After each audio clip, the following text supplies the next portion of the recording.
కనపడుతుంది కాబట్టి ఏబిఎన్లో ఒకసారి చూద్దాం ఇది రైట్. ఆ ముగ్గురు అక్రమాస్తులు 1000 కోట్ల పైనేనంట. కాళేశ్వరం ప్రాజెక్టు ఇంజనీర్ల అవినీతిపై రంగంలోకి ఈడీ. మురళీధర్ రావు, హరిరామ్ నాయక్, శ్రీధర్ కేసులు వివరాలు ఇవ్వాలంటూ ఏసీబీకి లేఖ. ఎవరు? ఈడీ ఎంట్రీ ఇచ్చింది. మనీ లాండరింగ్ కోణంలో ఈడీ దర్యాప్తు. శ్రీధర్ కుమారుడి థాయిలాండ్ పెళ్లి. మురళీధర్ కొడుకు కంపెనీ లావాదేవీలపై నజరు. మురళీధర్కు 2 వారాల రిమాండ్. ఇక జైలుకు తరలింపంట.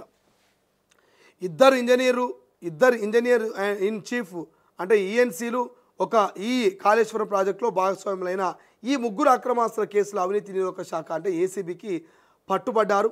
ఆదాయానికి మించిన ఆస్తులు సమకూర్చుకున్న ఈ ఇంజనీర్ల భాగోత్వంపై ఎన్ఫోర్స్మెంట్ డైరెక్టరేట్ అంటే ఈడీ దృష్టి సాధించింది. ఏసీబీ అధికారులు అరెస్ట్ చేసిన విశ్రాంత ఈఎన్సీ మురళీధర్ రావు, కాళేశ్వరం ఈఎన్సీగా పనిచేసిన హరిరామ్ నాయక్, ఈ నూనె శ్రీధరు ఆస్తుల మార్కెట్ విలువనేనంటిది 1000 కోట్ల వరకు ఉండవచ్చని భావిస్తున్నారు. ఈ క్రమంలో వారిపై నమోదైన కేసులు, ఎఫ్ఐఆర్లు, రిమాండ్ రిపోర్ట్లు, కస్టడీ విచారణ నివేదికలు ఇవ్వాలని కోరుతూ ఈడీ అధికారులు ఏసీబీకి లేఖ రాసినట్టుగా సమాచారం. నూనె శ్రీధర్ కుమారుడి వివాహం థాయిలాండ్లో జరిగిన నేపథ్యంలో ఆ ఖర్చులపై ఈడీ దృష్టి సాధించి ఇక మురళీధర్ రావు కుమారుడి అభిషేక్ రావు కొన్ని కంపెనీలకు సంబంధించిన లావాదేవీల కూడా నజరేసిందంట. సో నేను ఏమంటున్నా ఈడ చిన్నగా మాట్లాడుకుందాం, 2 ముచ్చట్లే మాట్లాడుకుందాం. ఆ నలుగురు సినిమా చూసుంటారు అందరు. ఆ నలుగురు సినిమాలో రాజేంద్ర ప్రసాద్ వాళ్ళ కుటుంబం వాళ్ళ నేపథ్యం ఉంటుంది. ఆ నలుగురు సినిమాలో మీరు ఆ పాటలు విన్నా, ఆ స్టోరీ విన్నా, ఆ స్టోరీ మొత్తం ఎక్కడ స్టార్ట్ అవుతుంది? కన్న తండ్రిని అంతిమక్రియలు ఉంటాయి కదా, కన్న తండ్రి అంతిమక్రియలు చేయడానికి కూడా ఎవడు ముందుకు రాడు. అప్పులు ఉంటాయి తండ్రికి, ఆ అప్పులు కట్టాలంటే మాకెందుకు అని చెప్పేసి ఆయన రోడ్డు మీద వదిలేసిపోతే మరి లాస్ట్కు ఓ నలుగురు వచ్చి ఆయన పాడమోసే ప్రయత్నం చేస్తారు. అంటే ఆ సినిమా మెసేజ్ ఏంటంటే వచ్చేటప్పుడు ఏం తీసుకొని రాము, పోయేటప్పుడు ఏం తీసుకొని పోము.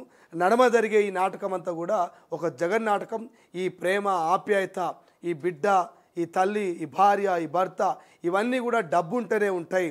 మన దగ్గర డబ్బు ఉంటేనే భార్య మనతో మంచిగా ఉంటుంది, మన దగ్గర డబ్బు ఉంటేనే పిల్లల్ని మనం మంచిగా చూసుకుంటారు, డబ్బు లేకపోతే ఇంకేముండదు అనేటువంటి ఒక మెసేజ్ని ఆ సినిమాలో చూపిస్తారు. కానీ డబ్బు ముఖ్యం కాదు, ప్రేమ ముఖ్యమైనటువంటి ఒక అంశాన్ని కూడా అందులో చూపిస్తారు. అందులో ఆ నలుగురు సమాజం కోసం ఆ నలుగురు మరి పాడెమొస్తే ఇక్కడటువంటి ఈ ముగ్గురు ఏం చేస్తున్నారంటే మాకు ప్రేమ లేదు, ఆప్యాయత లేదు, ప్రాజెక్టుల మీద చిత్తశుద్ధి లేదు, మాకు వచ్చేటువంటి జీతాల మీద మాకు నమ్మకం లేదు, మేము లంచాలు తీసుకుంటాం, మేము అవినీతికి పాల్పడతాం. ఆ నలుగురు సినిమాలో ఆ నలుగురు సమాజానికి మెసేజ్ ఇస్తే ఈ ముగ్గురు కాళేశ్వరంలో అవినీతి ఎట్లా చేయాలో చూపించారు. 1000 కోట్ల అంట మార్కెట్లో, 1000 కోట్లకు పైగానే మరి మార్కెట్ విలువ 1000 కోట్లకు పైగానే ఉంటుందట.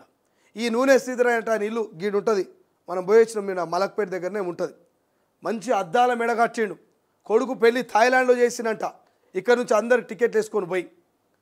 ఎవరు? నూనె శ్రీధర్ అంటే ఆయన ఈ ఇంజనీరింగ్ ఏమిట్లా కాళేశ్వరం ప్రాజెక్ట్ సంబంధించి. ఇక మురళీధర్ రావు ఆయన కొడుకు కంపెనీ, ఆయన కథా కార్ఖానీ. ఇంకా హరిరామ్ నాయక, శ్రీధర్ నాయక ఉంటాడు. ఈ హరిరామ్ అంటే ఆయన హరిరామ్ నాయక్ ఈయన కోట్ల రూపాయలు కూడా పెట్టాడు. ఎవరి సొమ్మం అంతా? మీ తాత ముత్తాత సంపాదించిరా, మీ అయ్యవ్వ సంపాదించిరా, లేకపోతే మీరు చెమట తీసేమన్నా రాళ్ళు మోసి కూడబెట్టిన పైసలా? తెలంగాణ ప్రజల దగ్గర ట్యాక్సుల రూపంలో వసూలు చేసినటువంటి కోట్ల రూపాయలని గత ప్రభుత్వం తీసుకుపోయి కాళేశ్వరం పేరిట బూడిదలు పోసిన పన్నీర్ లెక్క వృధా చేస్తే మరి ఆ డబ్బుల్ని మీరు అవినీతి పేరుతోటి మీరు అక్కడ పనిచేస్తున్నటువంటి నేపథ్యంతో అక్కడటువంటి లొసుగులాన్ని తెలుసుకొని కోట్ల రూపాయలు కొల్లగొట్టుకొని పోతారా? తెలంగాణ ప్రజలేమో పిచ్చోళ్ళ లెక్క మీకు ట్యాక్సులు కట్టాలి, మీరు కట్టే ప్రాజెక్టులకు గ్రీన్ సిగ్నల్ ఇవ్వాలి, మీరు ఆడిందల్లా ఆడాలి, పాడిందల్లా పాడాలి. వాళ్ళేమో మరి రోజు ఉపవాసం ఉండి కష్టపడి ప్రభుత్వాన్ని ట్యాక్సులు కట్టి ప్రభుత్వాన్ని నడపాలి. మీరేమో యథేచ్ఛగా మీకు ప్రభుత్వం నుంచి జీతం వచ్చినా, మీకు మంచి అలవెన్సెస్ ఉన్నా, బంగారు భవిష్యత్తు ఉన్నా, మీరు మాత్రం జీతాలు సరిపోవని, అలవెన్సెస్ సరిపోవని ఇక కోట్ల రూపాయల అవినీతికి పాల్పడతారు. పాపం ఎప్పటికైనా పండగ మానదు. సో పాపం పండింది. ఎవరైతే ఈ కోట్ల రూపాయలు కొల్లగొట్టినటువంటి ఈ ముగ్గురు ఉన్నారో ఈ ముగ్గురిని తీసుకుపోయి బొక్కలో వేసారు, తిన్నదంతా కక్కిపిస్తున్నారు.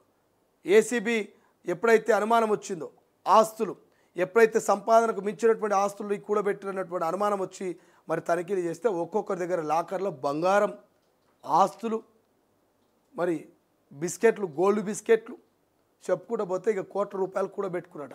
బావ పేరు మీద, బామ్మర్ది పేరు మీద, ఇంటి అనుకోని పేరు మీద, ఇంటి ముగ్గులోని పేరు మీద, డ్రైవర్ పేరు మీద, పిఏ పేరు మీద ఇట్లా అక్రమాస్తులన్నీ కూడా వాళ్ళ పేర్ల మీద బినామీలుగా పెట్టుకురట.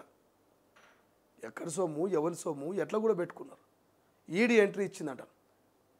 మనీ లాండరింగ్ జరిగిందన్న కోణంలో ఈడీ ఎంట్రీ ఇచ్చి మొత్తం లేఖలు రాసి ఏసీబీ నుంచి వాళ్ళకి సంబంధించినటువంటి కేసుకు సంబంధించినటువంటి రిమాండ్ రిపోర్ట్ కానీ వాళ్ళ కేసులో కీలకంగా దొరికిన ఆధారాలు కానీ అన్నింటినీ సేకరిస్తూ మరొక కేసులు పెట్టి ఇంకో కేసు పెట్టి ఈడీ మరి వీళ్ళను ఎక్కడికక్కడ తొక్కి నారదీసేటువంటి ప్రయత్నంలో ఉన్నదట.